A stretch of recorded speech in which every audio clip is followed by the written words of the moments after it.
Olá, seja novamente bem-vindo. Nesta aula vamos falar sobre como escolher o tipo de sociedade comercial. Portanto, uma das decisões mais importantes que tem que refletir no início do seu negócio, ou seja, uma das decisões mais importantes a tomar é escolher finalmente qual é o tipo de sociedade comercial a constituir.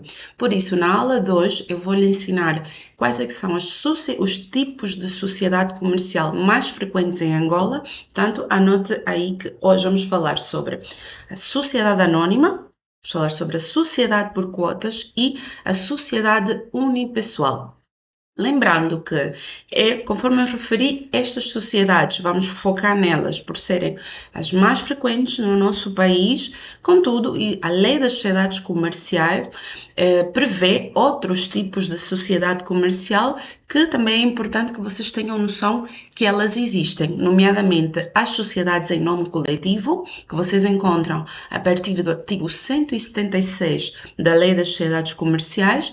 Também temos a sociedade em comandita simples, que está previsto a partir do artigo 210 da Lei das Sociedades Comerciais, e também temos a sociedade em comandita por ações, que consta a partir do artigo 214 e seguintes da Lei das Sociedades Comerciais. Portanto, não vamos focar nesta, mas por uma questão de rigor, é bom que vocês saibam que estas sociedades existem. Outro fator também importante é que eu referi aqui alguns artigos da legislação, nomeadamente da Lei das Sociedades Comerciais. Então, desde já, eu queria vos lembrar para verem a descrição deste vídeo, porque aqui na descrição vai estar também disponível para vocês a Lei das Sociedades Comerciais em PDF, para vocês descarregarem e assim também acompanharem em simultâneo todos os artigos e referências legislativas que eu for fazendo. Portanto, não se esqueça, descarregue também a Lei das Sociedades Comerciais. Bom, começando então, o primeiro tipo de sociedade comercial que poderá considerar constituir é uma sociedade por cotas. A sociedade por cotas está prevista a partir do artigo 217 e seguintes da Lei das Sociedades Comerciais. E em termos de características principais da lei das sociedades por cotas, temos o quê? Primeiramente, temos a questão da firma. Okay? Portanto, a firma, independentemente do nome que vocês sonharam, que vocês escolheram, o nome que vocês gostam, no final, a firma da empresa tem que concluir com a palavra limitada ou com a abreviatura LDA. Portanto, é a primeira característica gritante de uma sociedade por cotas, está bem? A segunda característica gritante também de uma sociedade por cotas diz respeito às dívidas. Portanto, em princípio, regra geral, só responde pelas dívidas o patrimônio da sociedade. Eu digo regra geral porque tem exceções, nomeadamente se os sócios estipularem em contrário no pacto social. Bem? Outra característica muito importante das sociedades por cotas é que a lei exige no mínimo de 2 sócios para a sua constituição. Podem ser mais, mas no mínimo é necessário então 2 sócios para que ela possa ser constituída. Outra característica que vocês têm que colocar ali na vossa balança é a questão da administração. Numa sociedade por cotas, a sociedade é administrada por gerentes. E apontem esta informação, porque daqui a pouco vamos voltar a este ponto da administração da sociedade. Mas, numa sociedade por cota, o que vocês vão ter são gerentes. Bem? Por outro ponto importante que temos de ter em consideração é que o capital social numa sociedade por cotas é dividido, como o nome diz, passando o pleonasmo, é dividido em cotas. E guardem também esta informação porque daqui a pouco voltamos novamente a ela. E por fim, outro grande marco das sociedades por cotas é que atualmente, enquanto nós estamos a ver esta aula, o capital social é livremente estabelecido. Quando eu digo atualmente, porque tradicionalmente na nossa lei das sociedades comerciais estava previsto que o capital social de uma sociedade por cotas tinha que ser obrigatório, obrigatoriamente tinha que ser um valor mínimo no valor equivalente em kwanzas a $1000. Era o valor mínimo. Contudo, em 2015 foi publicado a Lei 1115, que foi assim uma lei que veio fazer um movimento de simplificação do processo de constituição de sociedades comerciais e com a publicação desta lei de simplificação, as sociedades por cotas acabaram também por beneficiar de várias desburocratizações e simplificações do seu processo, nomeadamente no que diz respeito ao capital social. Portanto, com a Lei 1115, a partir da publicação desta lei, o capital social das sociedades por cotas passou a ser livremente fixada pelos sócios no estatuto, desde que não seja inferior a um kwanza. Okay? Mas, digamos que isto é uma faca de dois gumes. Se, por um lado, o legislador não vos impõe nenhum valor mínimo para a constituição de uma sociedade por cotas, eu sou apologista que também se faça uma reflexão sobre a questão do capital social. Portanto, ainda que a lei não nos obriga a ter um capital social mínimo numa sociedade por cotas, é importante que vocês reflitam a importância que tem o capital social a longo prazo na vida da empresa.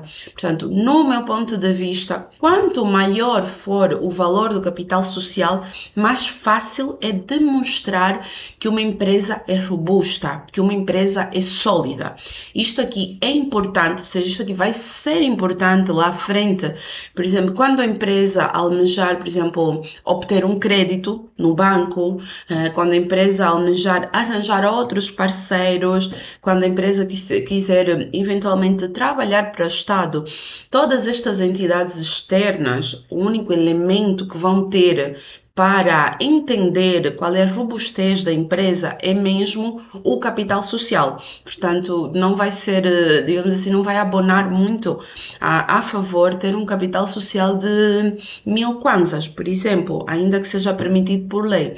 Portanto, a minha recomendação nesses casos é que se constitua o capital social com o valor mais elevado que o empreendedor tiver disponível, até porque esse valor depois na prática pode ser movimentado, mas constituir a empresa com o valor mais elevado que tiver disponível e anualmente, sempre que possível, por exemplo, no final do ano, na altura do fecho das contas, sempre que possível, sempre que houver um lucro, utilizar esse lucro para ir fazendo aumentos graduais do valor do capital social, porque é algo que vai fazer falta lá à frente, ter um capital social um bocadinho mais robusto.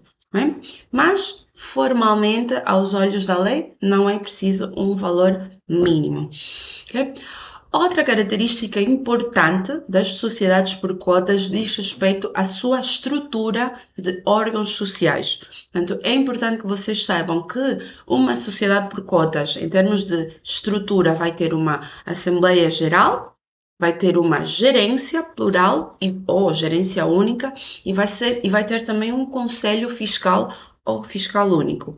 E, portanto, vamos passar rapidamente em revista em que consiste em cada um destes órgãos para vocês também entenderem que tipo de responsabilidades cada um deles tem. Portanto, começando pela Assembleia Geral, ela vai ter, em termos de hierarquia, a Assembleia Geral será sempre o órgão máximo da sociedade, portanto, ela vai estar sempre aqui, no topo. Portanto, a Assembleia Geral, ela é tão importante que é ela que compete eleger, por exemplo, os membros de um conselho de gerência, a ela que compete eleger os membros de um conselho fiscal e fixar a respectiva remuneração dos membros destes órgãos. É ela também que tem que aprovar a organização e funcionamento o funcionamento interno do Conselho de Gerência, incluindo poderes que uma eventual comissão executiva venha a ter.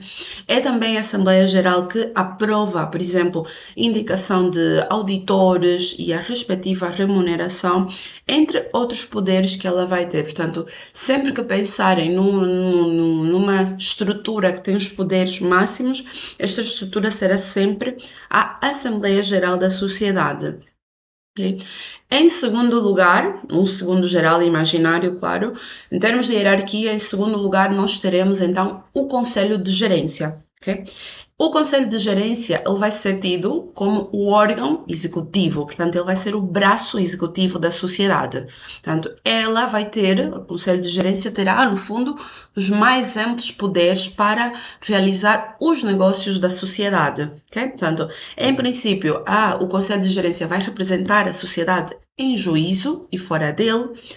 É o Conselho de Gerência que vai gerir os negócios da sociedade e praticar todos os atos e operações relativos ao objeto social, incluindo a assinatura de contratos, a assinatura de acordos. Portanto, são os membros do Conselho de Gerência que assinam os contratos. São também os membros do Conselho de Gerência que têm a capacidade de contrair empréstimos na banca, a capacidade de abrir, movimentar, manter as contas bancárias da sociedade e também será este o órgão que terá a capacidade de adquirir, vender, alienar, arrendar, tudo o que tiver a ver com imóveis da sociedade. Portanto, são estes assim os poderes genéricos do Conselho de Gerência, embora não de uma forma exaustiva.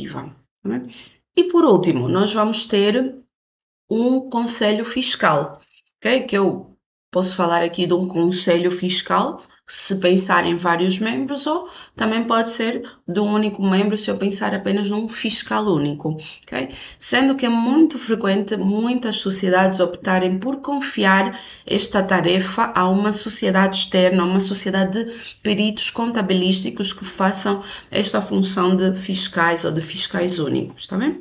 E o fiscal deve, em particular, realizar quais atos? Okay? Apontem aí. Primeiramente, o Conselho Fiscal vai emitir, por exemplo, trimestralmente, pareceres sobre as contas da empresa. Okay?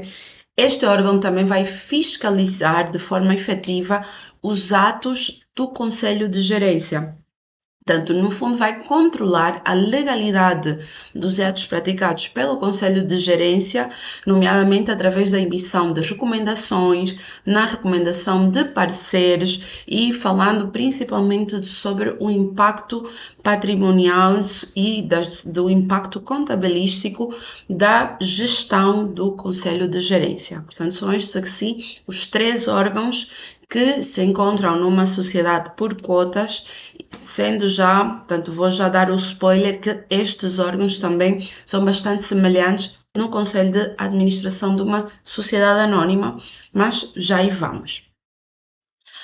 Portanto, se a vossa ideia é constituir uma sociedade por cotas, são estas as principais características e é sobre estes pontos que vocês têm que refletir se vão de encontro àquilo que é a vossa estratégia de negócio.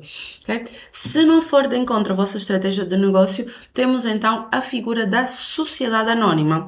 Okay?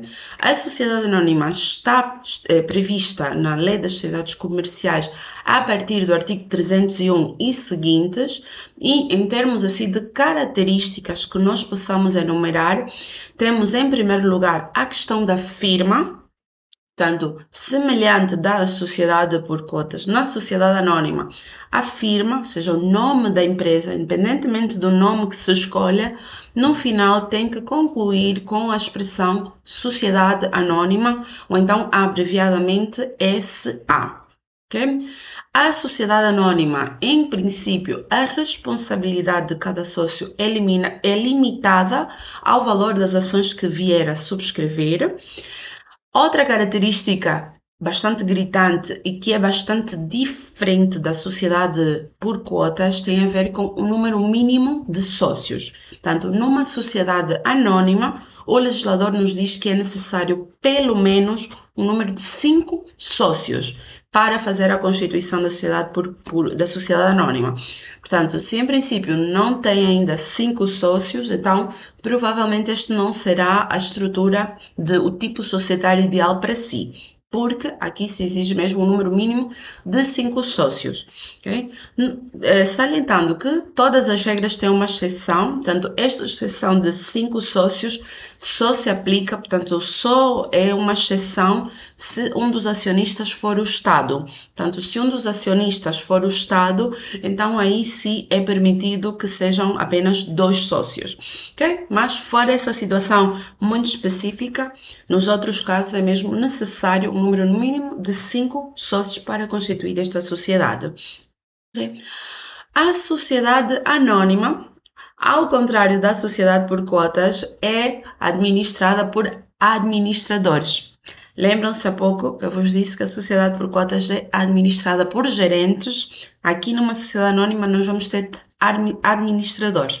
Portanto, esta aqui, digamos assim, que é uma das diferenças gritantes entre as duas sociedades, porque normalmente sempre que nós ouvimos falar em gerentes, nós sabemos a partida que gerentes só existem numa sociedade por cotas.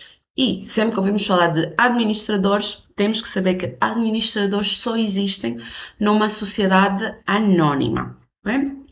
Por último, a última característica importante que vocês têm que ter em consideração e que também se afasta bastante da sociedade por cotas tem a ver com o capital social.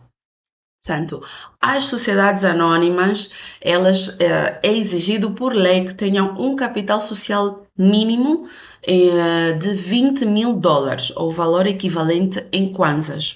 Portanto, ao contrário da sociedade por cotas, que acabou por beneficiar ali bastante com o pacote legislativo de desburocratização da constituição das sociedades, isso não se aplicou para as sociedades anónimas, portanto, não houve alterações nesse nível, portanto, o legislador continua ainda a exigir um valor mínimo de $20.000, ou equivalente em kwanzas, para se constituir o capital social dessa sociedade. Portanto, é algo que também tem que ser posto em consideração em cima da mesa, caso a sua pretensão seja constituir uma sociedade anônima. Depois, em termos de órgãos sociais, eu já expliquei há instantes em que consiste cada um dos órgãos, mas é importante que saiba que na sociedade anónima os órgãos sociais variam, são ligeiramente diferentes do que nas sociedades por cotas. Na mesma vai haver uma Assembleia Geral. Contudo, o Conselho de Gerência não existe nas sociedades por cotas, nas sociedades anónimas. O que existe é um Conselho de Administração, ou então um administrador único, tá bem? E por fim, as sociedades anónimas têm também um Conselho Fiscal ou um fiscal único dentro da sua estrutura de órgãos. Portanto, estes são assim os pontos principais da sociedade anónima e da sociedade por cotas. Contudo, não há duas sem três, há um outro tipo de sociedade comercial também muito interessante, que é a sociedade unipessoal. Portanto, não é uma por cotas, não é uma anónima, é uma sociedade unipessoal que vocês encontram. Já não vai estar propriamente na lei das sociedades comerciais, mas vai estar na lei 1912, que é a lei das sociedades unipessoais, e também encontram várias alterações e várias referências à sociedade unipessoal na lei 1115, que é a tal lei de simplificação do processo de constituição de sociedades comerciais. Estes diplomas, novamente, estão todos aqui na descrição do vídeo para vocês consultarem, estão em PDF, portanto, não se esqueçam de descarregar para também acompanharem de uma forma mais efetiva aquilo que estamos aqui a analisar. Portanto, as sociedades unipessoais serão ideais para aquele empreendedor que pretende constituir uma sociedade, ou seja, pretende desenvolver uma atividade econômica como sócio único. Ok? Isto acaba por acontecer por N motivos, se calhar não há ninguém que partilhe dos mesmos ideais, não há ninguém que eu tenha ainda em mente para começar então a desenvolver o negócio, então não tem problema nenhum começar a desenvolver o negócio como sócio único. Okay? Que vantagens é que tem esta sociedade? Portanto, como eu digo, principalmente a questão de poder se desenvolver uma atividade econômica como um sócio único. Outra vantagem é que é ideal para negócios em que o investimento inicial ainda é reduzido. Okay? Um negócio em que apenas há um sócio permite que esse sócio tenha o controle total de todos os aspectos do seu negócio, na medida em que não tem que entrar em concertação com mais ninguém. Tem também uma grande facilidade na sua constituição e no seu eventual encerramento, o que também é algo interessante. E por último, o patrimônio do empresário, o patrimônio pessoal desse empresário não vai responder pelas dívidas da sociedade unipessoal. Okay? Em termos de forma, okay? Tal como nas sociedades por quotas ou nas sociedades anónimas, nós vimos que existe uma especificidade na denominação, ou seja, na firma. Isto também se verifica na sociedade unipessoal, que o legislador diz que é obrigatório que no final seja conclua com a expressão sociedade unipessoal ou abreviadamente SU. Ok? Outra característica muito importante que não podemos esquecer é que as sociedades unipessoais, à semelhança da sociedade por quotas, também, digamos assim, beberam um bocadinho ali com a facilidade do capital social. Portanto, nas sociedades unipessoais, o capital social também é fixado livremente pelos sócios no estatuto, ou seja, não há um valor mínimo, desde que não seja ou seja, desde que não seja inferior a um kwanza. Portanto, estamos exatamente no mesmo quadro de uma sociedade por quotas relativamente ao capital social, mas não se esqueçam também de qual é que é a minha opinião relativamente ao capital social. Ok? Outra coisa que é importante, caso esteja a pensar constituir uma sociedade unipessoal, é considerar o seguinte em relação à gestão no dia a dia. Portanto, o sócio único, ele pode ser ele próprio o gerente, ou então pode nomear outro gerente ou gerentes. Okay? Não é por ser uma sociedade de um sócio único que impede que outras pessoas sejam nomeadas gerentes da sociedade. Nisto não há qualquer tipo de impedimento. Contudo, apesar de ser um sócio único, ainda assim é importante que se mantenha o rigor.